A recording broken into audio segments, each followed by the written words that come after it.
السلام علیکم۔ Excellence on line learning school میں سب کو خوش آمدید، جہاں ہم سیکھتے ہیں اسمارٹ انداز میں۔ اچھا، آپ کبھی سوچا ہے کہ ہماری ای میل ایپ کو کیسے پتہ چل جاتا ہے کہ کون سا میسج فضول ہے اور کون سا اہم؟ یا جب ہم آن لائن کچھ خرید رہے ہوتے ہیں تو ہمیں بالکل ویسے ہی چیزیں کیوں نظر آتی ہیں جو ہمیں پسند ہے؟ تو جناب، ان سارے سوالوں کا جواب ایک ہی چیز میں چھپا ہے: مشین لرننگ۔ آج ہم اسی کے دو سب سے بنیادی اصولوں کو سمجھنے والے ہیں۔ ایک ہے سپروائزڈ اور دوسرا انسپروائزڈ لرننگ۔ یہ سمجھنا نا اے آئی کی دنیا کو سمجھنے کی طرف ہمارا پہلا قدم ہے کہ بھائی آخر یہ مشینیں ڈیٹا سے سیکھتی کیسے ہیں۔ چلیں پھر شروع کرتے ہیں، لیکن ہاں، ایک بات یاد رہے کہ یہ ٹاپک ہماری اے آئی سیریز کا ہی حصہ ہے، تو اگر آپ نے پچھلے اسباق نہیں دیکھے تو بہتر ہے کہ پہلے انہیں دیکھ لیں تاکہ ہر بات اچھی طرح سمجھ آئے۔ تو سب سے پہلا اور بنیادی سوال، یہ مشین لرننگ آخر ہے کیا بلا؟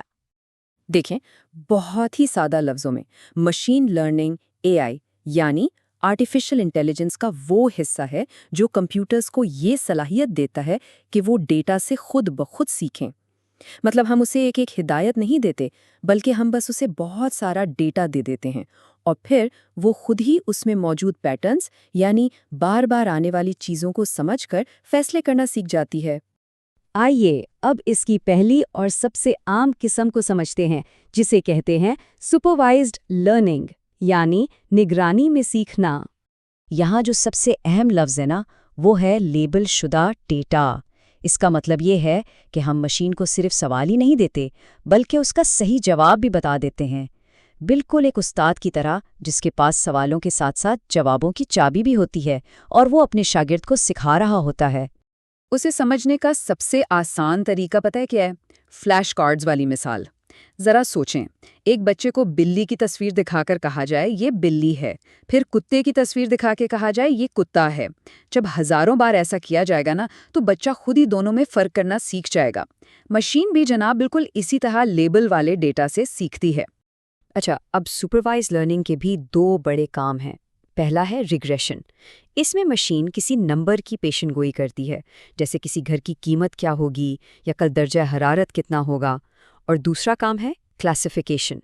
اس میں وہ ڈیٹا کو الگ الگ گروپس میں بانٹتی ہے، جیسے ہماری شروع والی مثال کہ کوئی ای میل سپیم ہے یا سپیم نہیں ہے۔ اب ذرا ایک لمحے کے لیے سوچیں، روزمرہ زندگی میں ایسی کون سی ایپس استعمال ہوتی ہیں جو کچھ پیشین گوئی کرتی ہوں، جیسے موسم کی ایپ جو بارش کا بتاتی ہے، یا ٹریفک ایپ جو بتاتی ہے کہ دفتر پہنچنے میں کتنا وقت لگے گا۔ یہ سب سپروائز لرننگ کی ہی تو مثالیں ہیں۔ ٹھیک ہے، یہ تو ہوئی نگرانی میں سیکھنے کی بات۔ اب بات کرتے ہیں مشین لرننگ کی دوسری قسم کی، انسپروائز لرننگ، یعنی جب مشین خود سے سیکھتی ہے۔ جیسا کہ نام سے ہی ظاہر ہے، یہاں کوئی استاد، کوئی نگرانی نہیں ہے۔ مشین کو بس بہت سارا خام ڈیٹا دے دیا جاتا ہے جس پر کوئی لیبل نہیں لگا ہوتا۔ اب مشین کا کام یہ ہے کہ وہ اس ڈیٹا کے سمندر میں خود غوطہ لگائے اور چھپے ہوئے تعلقات اور پیٹرنز کو خود ہی تلاش کرے۔ اس کے پاس کوئی جوابوں کی چابی نہیں ہوتی۔ اس کی روزمرہ کی مثالیں بڑی دلچسپ ہیں۔ فرض کریں کہ لیگو کے بہت سارے رنگ برنگے بلاکس کا ڈھیر پڑا ہے اور آپ کو بغیر کوئی ہدایت دیے کہا جائے کہ انہیں ترتیب دو۔ آپ کیا کریں گے؟ آپ شاید انہیں رنگ اور شکل کے حساب سے الگ الگ کر دیں گے۔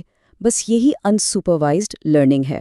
یہ جیسے آن لائن سٹورز اپنے گاہکوں کو ان کی خریداری کی عادتوں کی بنیاد پر خود ہی گروپس میں بانٹ دیتے ہیں۔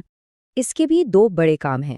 پہلا ہے کلسٹرنگ، یعنی ایک جیسی چیزوں کے گروپ بنانا، جیسے ابھی ہم نے کسٹمر گروپس کی بات کی۔ اور دوسرا ہے ایسوسیشن، یعنی چیزوں کے درمیان تعلق تلاش کرنا، جیسے یہ پتہ لگانا کہ جو لوگ ڈبل روٹی خریدتے ہیں وہ اکثر ساتھ میں مکھن بھی خریدتے ہیں۔ تو اب جب ہم نے دونوں کو الگ الگ سمجھ لیا ہے، تو آئیے ایک نظر ان کا آمنے سامنے موازنہ کرتے ہیں تاکہ فرق بالکل ہی واضح ہو جائے۔ تو دیکھیں، فرق بالکل صاف ہے۔ سپروائزڈ لرننگ میں لیبل والا ڈیٹا ہوتا ہے، انسپروائزڈ میں بغیر لیبل والا۔ ایک میں مشین کو سکھایا جاتا ہے کہ ان پٹ سے آؤٹ پٹ تک کیسے پہنچنا ہے، جبکہ دوسری میں وہ خود ہی چھپے ہوئے پیٹرن تلاش کرتی ہے۔ ایک میں استاد کی ضرورت ہے اور دوسری میں مشین خود ہی اپنی استاد ہے۔ چلیں جی، اب اپنے آخری حصے کی طرف بڑھتے ہیں۔ یہاں ہم جلدی سے اہم باتوں کو دہرائیں گے اس کے اصل مقصد پر بات کریں گے اور پھر کچھ دلچسپ سوالوں کے جواب دیں گے۔ تو اس پورے سبق کا نچوڑ کیا نکلا؟ 4 اہم باتیں۔ پہلی، مشین لرننگ کا سارا کھیل ڈیٹا کا ہے۔ دوسری، سپروائزڈ لرننگ میں لیبلز استعمال ہوتے ہیں۔ تیسری، انسپروائزڈ لرننگ بغیر لیبل والے ڈیٹا میں خود پیٹرن ڈھونڈتی ہے۔ اور چوتھی اور سب سے اہم بات، کون سا طریقہ استعمال کرنا ہے، اس کا فیصلہ ہمیشہ ہمارے مقصد اور ہمارے پاس موجود ڈیٹا پر ہوتا ہے۔ اور آخر میں اس سب کا مقصد کیا ہے؟ چاہے طریقہ سپروائزڈ ہو یا انسپروائزڈ، اصل مقصد صرف ایک ہے، ڈیٹا کے اس سمندر سے کوئی ایسی کارآمد چیز نکالنا جو انسانوں کے کام آ سکے۔ اب جو کچھ ہم نے سیکھا ہے اسے مزید پکا کرنے کے لیے آئیے ذرا کچھ عام سوالوں کے جواب بھی دیکھ لیتے ہیں۔ تو پہلا سوال، وہ کون سی ایک سب سے اہم چیز ہے جو سپروائزڈ لرننگ کے لیے تو لازمی ہے لیکن انسپروائزڈ لرننگ کو اس کی کوئی ضرورت نہیں؟ اور جواب ہے لیبل شدہ ڈیٹا۔ بالکل، اس جوابوں کی چابی کے بغیر مشین کی نگرانی کرنا اور اسے کچھ سکھانا ممکن ہی نہیں ہے۔